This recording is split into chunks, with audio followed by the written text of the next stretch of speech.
Welcome back with a video. Today we're talking about the hero tier list thanks to the Zeke event, basically, right? We are getting a selector of a normal RGB character, and then it's going to be a limited RGB character. I'm doing both of them in one video, so let's get right into it, right? So S tier, we have Deanne, Firelytica, Celine, Janua, Galilius, Mort, and Crow. Honestly, Firelytica getting that buff makes her absolutely insane. She's one of those characters that has Ignore ER on her S2 with a Soulburn, but not only that, once you bind them, which of course is guaranteed because you ignore ER, you go S3, and guess what? If they outbind, you are ignoring ER and giving them defense break 100%. That's absolutely insane. She's just an insane character. She's really, really good. I think she's really worth picking up. We have Deanne as well, but she does have a banner starting within the next couple of days. On Wednesday, she will have her own banner, so it's up to you if you want to pick her or not, or you want to go summon for her. Not too sure yet because her artifact's in there as well. It's nice to have. It's not that OP, but it's pretty decent. So it is up to you if you really want to waste your selector on her or just summon her because it is within the next couple days and it's going to be here for 2 weeks. I think 2 weeks or a month it will be here for that long pretty much. But again, that is up to you in terms of what you really want, right? I think she's good. She's 100% worth it, but it's just on if you want to burn your selector for her or not, right? But before we continue on, these characters down here are not currently inside the selector, so keep that in mind. Sadly, it's only up to Chenille, Fanny, and Crowd. All of them are obviously not in there in terms of limited characters. Limited characters are going to stop at Afternoon Soak Flan. Actually, after Soak Flan. I don't remember if Senya came out before or after. I don't remember. Because it's up to Flan and Small Senya. If she is in this ticket, Senya, if she's in this ticket, because again, I don't really remember who came first. If Senya is in this ticket, she's an S tier. But I'm pretty sure she's not in this ticket. Because I'm pretty sure she came after Flan. So yeah, just keep that in mind. I'm pretty sure she's not in it. But if she is, this character is definitely S tier. Keep that in mind. I don't remember if she's in there or not. Because I lost track of the days, whoever comes first. But again, those two characters, absolutely insane. Celine, self-explanatory. Ever since she got buffed a while ago and got her EE, she's just extremely good. She's just a really good character. Must have. Janua, very good character to have as well. He does work better if you do have C Phantom Politics. Keep that in mind. Him and her, very, very disgusting combination. Really, really disgusting. But again, very OP combo, but otherwise they are both very good on their own terms. Anyways, Janua is pretty damn good, especially for a fire unit, because honestly, fire has been picking up. They have been picking up. In terms of character releases, they've been getting a lot of good characters, which is nice to see, because honestly, I thought fire was very, very weak for the entire game pretty much. I thought fire was weak. But now they are in a very, very good spot, and I like that. And Janua is no disappointment. Man is a powerhouse. Galilius is insanely still good to this day. She has fallen off quite a bit. With Aruka coming out, she is still going to be maybe potentially coming back up. It does really depend on her because we are not too sure yet how Aruka is really going to be. But with the way Aruka is currently, is that you have to hit Aruka. You have to hit her.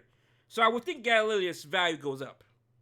But if she's not good in PvP, I think she's still good in in PvE content as well. She's very good in AI. She's very good in Banshee 13 one-shot, 100%.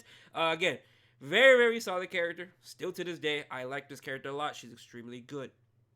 Mort, self-explanatory, man, is absolutely insane once he got his buff. He's definitely worth picking up if you are a brand new player, even if you're a brand new player, because the amount of stuff he does or brings to the table is literally insane. He's just such an insane character. He's 100% worth picking up.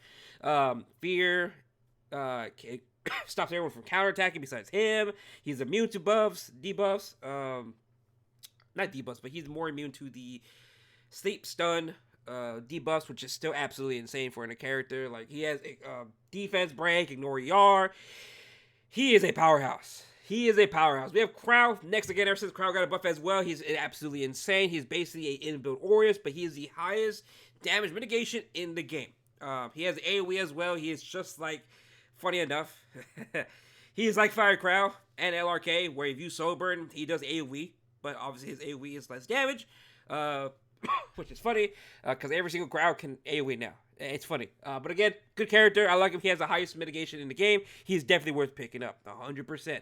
Now we are on to A tier. Now, A tier, you see Eligos here, and you're like, why is Eligos here? Isn't he insane? I think he's absolutely insane. I think this man is an insane character, but with the way Ruka is coming out right now, currently, it is going to be adjusting how he is. Eligos had his time, bro.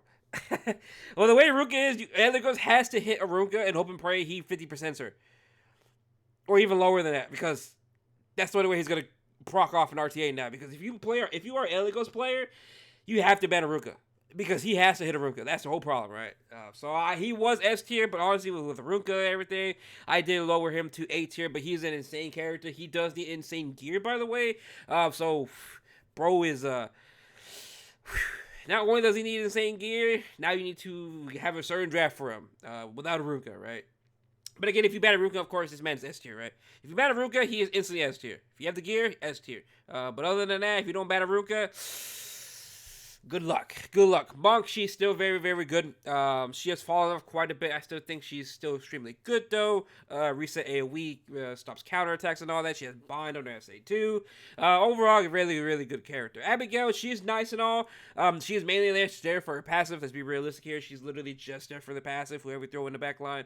We have Bologna here. She's very, very good for PvE content. Blue Miletica, I think her value has gone up. I like this character. You could argue she's B tier, but honestly, that little buff is quite nice that she got restrict as well in her S2. Funny enough, again, just like the Fire Litica, I like that restrict. It really stops against Ilanov, but overall, I think she's pretty decent. I don't think she's that good. I think she's good to an extent. If you cleave, you have to cleave with this character. If you don't cleave with this character is probably like B tier, C tier to you. But if you cleave, she's pretty good. She can work really, really well. I do like her quite a bit, and I think definitely she's still worth picking up to this day. Elvira, she's the only character in the game that stops fighting spirit 100% fully. Still a really good unit. Must-have unit. You can still lose. Yes, funny enough, you can still lose versus Euphine. Yes, it sounds fighting spirit, but she can still pretty much lose versus Euphine, just based off of counters alone. But again, she's the only character in the game that can do this, so that alone just makes her extremely high value. She's still a good character versus any fighting spirit character. She's just nullifying them pretty much, which is insane.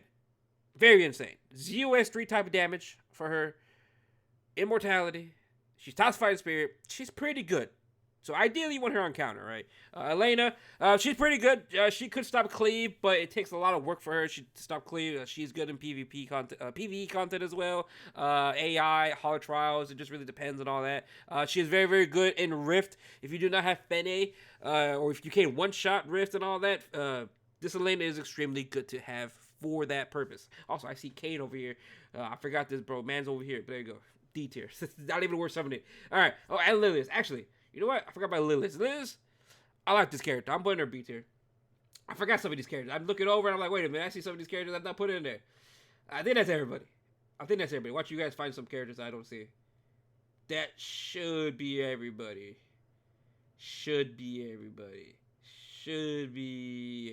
Yeah, we're good. I see Xeno. Let's be realistic, man. Who cares about Xeno, right? All right, let's continue on to the B tier. B tier here, we have Landis, Sarah, Lethe, SSB. Again, I put SSB down here because I hear she's really, really good. But I need to watch more videos on that. Or not videos, but just like how people draft an RTA.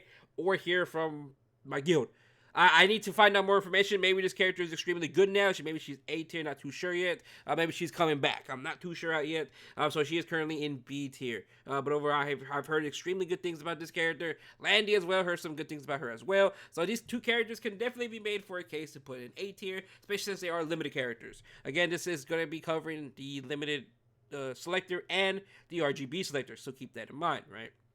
Lethe, honestly, hey man, I think her buff really didn't do anything. That's me personally. So I still think she's decent, but I don't know, man. I don't know. This character needs a little bit more. Fire Lizzo, Alencia, and Destina are extremely good characters. I like these characters a bit still. Alencia, a lot of injury. Lilius, she did get a buff.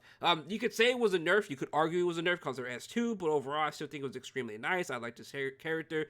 She's actually pretty good. I think she's actually pretty good value, this Lilius character. But yeah, Seaside Asteria is mainly for Cleve. If you're not cleaving, this character's kind of whatever. Also, if you do not have her artifact, she's kind of really whatever because she really needs her artifact. She's one of those characters in this game. She's just like Belial. If Belial doesn't have 3F, it feels bad. It feels really, really bad to play Belial. And if you play Summertime Asteria without her own artifact, which is the 100% chance for a bomb, it feels really bad because she doesn't really do anything besides her S3. And if they have immunity, well, then you're cooked. That's the only way you're cooked then, because if she S1s, right, S1 is not going to do anything. She's just stripping. So, like, it's so bad that some of these characters really need their artifact. But she is one of them. She is one of them. If you don't have the artifact, especially Max, oof, it feels really bad to play this character. It's not like 3F where it does additional damage. This is like, if it don't have a bomb, it's over, pretty much. Next, yes, she does have it, her EE, but that's all she got in terms of adding bombs. That's all she got. Next is going to be F10, Fire Tenebria, or Fairy Tale Tenebria. Honestly, this character, it's funny because this character always comes around as an RTA. They just make her high effectiveness and all that. She comes and goes. She comes for a little bit and she disappears. She comes a little bit and disappears. She's actually not too bad. I wish her EE did a little bit more, though. But she's just okay. She's just a stripper and all that. But she's not too bad to have. She's really not too bad to have. I really like this character quite a bit. I just wish she got a little bit more love. Her EE, if they stripped an additional buff, that would be insane.